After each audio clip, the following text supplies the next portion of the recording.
দেখছেন টিভি9 বাংলা, আমি আত্রি আপনাদের সঙ্গে। আর প্রথমে একটু বৃষ্টির খবর দেব, কারণ ঘূর্ণাবর্তের জেরে সকাল থেকে ঝেঁপে বৃষ্টি হচ্ছে। রাজ্যের উপকূলে নিম্নচাপের পূর্বাভাস দেওয়া হয়। আগামীকালের মধ্যে ঘূর্ণাবর্ত নিম্নচাপে পরিণত হবে, অর্থাৎ আরও বৃষ্টির সম্ভাবনা রয়েছে। কমলেশ আমাদের প্রতিনিধি জানাচ্ছেন। কমলেশ, কি পরিস্থিতি হতে পারে? দেখো, এই নিম্নচাপ আগামী 24 ঘন্টার মধ্যে পশ্চিমবঙ্গ উপকূলে, বঙ্গোপসাগর উপকূলে তৈরি হতে পারে এবং এই নিম্নচাপ সৃষ্টি হলে পরে বৃষ্টির তীব্রতা অনেকটাই বাড়তে পারে। তবে এক্ষেত্রেও উড়িষ্যাতে অনেক বেশি বৃষ্টি হবে এবং উড়িষ্যা লাগোয়া জেলাগুলোতেও বৃষ্টি হবে। আজকে মূলত উপকূল এবং উপকূল লাগোয়া যে পশ্চিমাঞ্চল, দক্ষিণ 24 পরগনা, পূর্ব পশ্চিম মেদিনীপুর, বাঁকুড়া, পুরুলিয়া, পশ্চিম বর্ধমান, এই জেলাগুলোতে আজকে ভারী বৃষ্টির পূর্বাভাস রয়েছে। কলকাতা এবং লাগোয়া জেলাগুলোতে দফায় দফায় কয়েক পশলা বৃষ্টি হয়েছে এবং আরো বৃষ্টি হতে পারে। আগামীকালও বৃষ্টির সম্ভাবনা থাকছে, বিশেষ করে পশ্চিমাঞ্চলের জেলাগুলোতে কালো ভারী বৃষ্টির পূর্বাভাস রয়েছে। ধন্যবাদ কমলেশ। এবার রাস্তাঘাটের পরিস্থিতি কি রয়েছে আমরা জানবো। এয়ারপোর্ট সংলগ্ন এলাকা থেকে রঞ্জিত আমাদের প্রতিনিধি আমাদের সঙ্গে রয়েছেন, আর আমাদের সঙ্গে রয়েছেন দীপঙ্কর বারাসাত থেকে। আরো বিস্তারিতভাবে দেখবো। আর দুই প্রতিনিধি আমাদের সঙ্গে আছেন এই মুহূর্তে। প্রথমে এয়ারপোর্ট চত্বরের দিকে একটু খোঁজ রাখবো, কি পরিস্থিতি এখন, কারণ জল জমে গিয়েছে এই জায়গাগুলোতে, জল জমেও কি অবস্থা?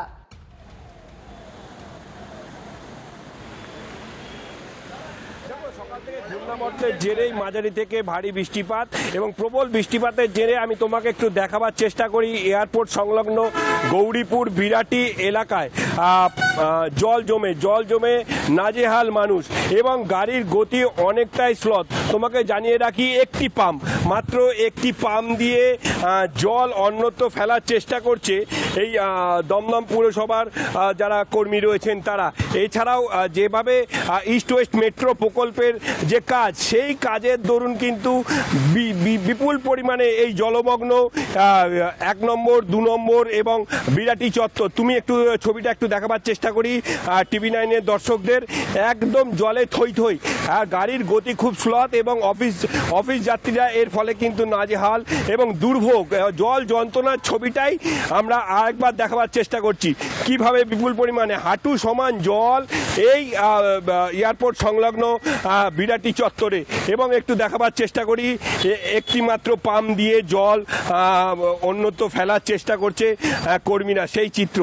এই একটি মাত্র পাম্প রয়েছে, সেই পাম্প দিয়ে জল অন্যত্র ফেলার চেষ্টা করছে এবং দেখো এই দুর্যোগের দুর্ভোগ, মানুষ কিন্তু নাজেহাল এই মুহূর্তে, সেই চিত্রটাই দেখাচ্ছি। তুমি আমাদের সঙ্গে থাকো। এবার আমরা বারাসাতের দিকে একটু নজর রাখি। দীপঙ্কর আমাদের সঙ্গে রয়েছে। দীপঙ্কর, তুমি জলের মধ্যেই দাঁড়িয়ে রয়েছো।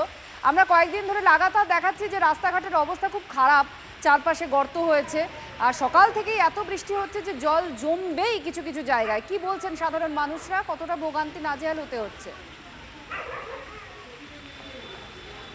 দেখো, একদমই সকাল থেকে যে বৃষ্টিটা হয়েছে সেই বৃষ্টিতেই কিন্তু এই জল জমেছে। তোমাকে দেখানোর চেষ্টা করি সবার প্রথমে যে হৃদয়পুর স্টেশন রোড, এই স্টেশন রোডের কি অবস্থা দেখো। সাধারণ মানুষ এখান দিয়ে চলাচল করতে ভীষণ বেগ পেতে হচ্ছে তাদেরকে। যদিও এই জায়গাটা নিচু জায়গা থাকার কারণে অতি অল্প বৃষ্টিতেই জল জমে, কিন্তু আজকের যে বৃষ্টি হয়েছে এবং যেভাবে ড্রেনেজ সিস্টেম অপরিচ্ছন্ন অবস্থায় রয়েছে তার পরিপ্রেক্ষিতে এরকম ভয়ঙ্কর জল জমে রয়েছে। সাধারণ মানুষের যেতে অসুবিধা হচ্ছে, পথ চলাচল করতে অসুবিধা হচ্ছে এবং সবথেকে বড় কথা, রাস্তার পাশের যে সমস্ত উঁচু একটু নিচু এলাকাগুলো রয়েছে, এই দেখো এই মার্কেটের ভেতরে কিন্তু জল ঢুকে গেছে। অর্থাৎ এই জল কখন নামবে কেউ জানে না।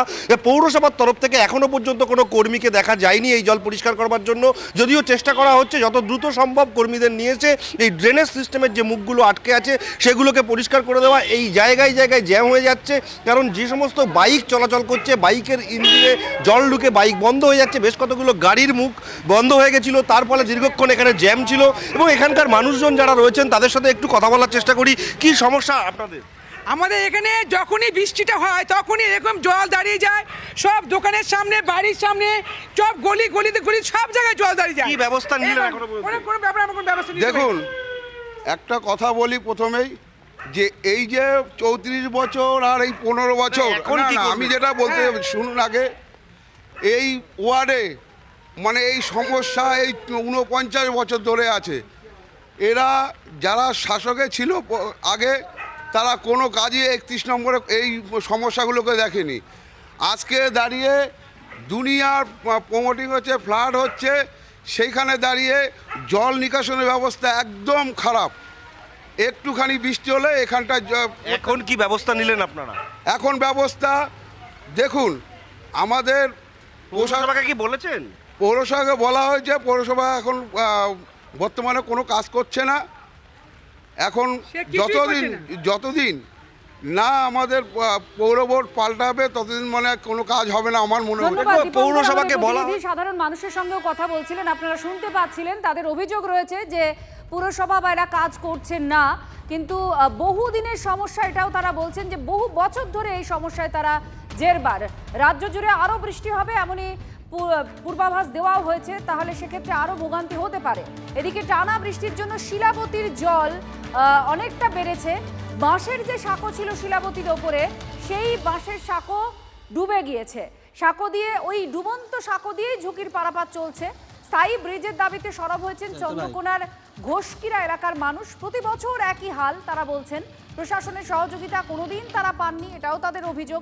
প্রতি বছর নিজেরাই নিজেদের উদ্যোগে এই সাঁকোটা তৈরি করেন, আর একটা নৌকাও রেখেছেন পারাপারের জন্য। পালা বদলের পর এবার স্থায়ী একটা ব্রিজ বানানোর আশ্বাস দিয়েছেন বিজেপি বিধায়ক।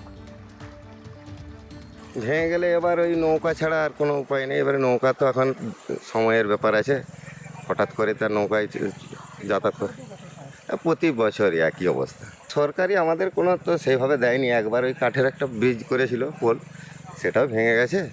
তারপর থেকে তো এবার ওই বাঁশের সাঁকো দিয়েই চলে পারাপার। এই যে পোল ভেঙে গেলে আর যেতে পারবো না, নৌকো ওই পারাপার হতে হয়। হ্যাঁ, পোলটা কারা করেছিল? পোলটা ওই ঘোষকিরার লোক। ওরা কি কাকার কাছ থেকে টাকা নিয়ে না নিজেদের গ্রামবাসী? ওই নিজেরা গ্রামবাসী সবাই জুড়ে একভাবে পোলটা হয়। আমাদের এই পোলটা হলে ভালো হয়। প্রশাসনের কাছে কি দাবি করবেন? পোলের দাবি করব। এমনিতে স্টিল ব্রিজের জন্য একটা প্ল্যান আমি ধরেছি, সেই আবেদন আমি পাঠিয়েছি উপরে। কোন জায়গায় এটা? ঘোষকিরা তো ঘোষকিরা শুধু নয়, আমাদের কেটিয়া খাল এবং শিলাবতী নদীর উপর যে ঘাটাল মাস্টার প্ল্যানের নতুন পরিকল্পনা হয়েছে, যাতে রাজ্য সরকার 1200 কোটি টাকা দিয়েছে। তো তাতে আমার চন্দ্রকোনা বিধানসভায় 16খানা ব্রিজ আছে, কংক্রিটের ব্রিজ 16খানা আছে। তো প্রথম 2 বছরে ড্রেজিং এবং সুইচ গেটের কাজ হবে, এবং পরের 2 বছরে ব্রিজগুলোর কাজ হবে। তো আমি এইগুলো আশ্বস্ত করছি যে নদীতে অনেক ওই 16খানা ব্রিজ, কংক্রিটের ব্রিজ তৈরি হবে।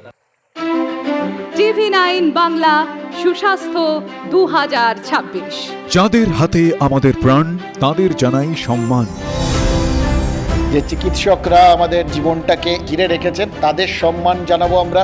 TV9 বাংলা হেলথ কনক্লেভ পুরস্কার যেগুলো দিচ্ছেন তার জন্য চিকিৎসকরা উদ্বুদ্ধ হয়। স্বাস্থ্য পরিষেবায় সেরার সম্মান।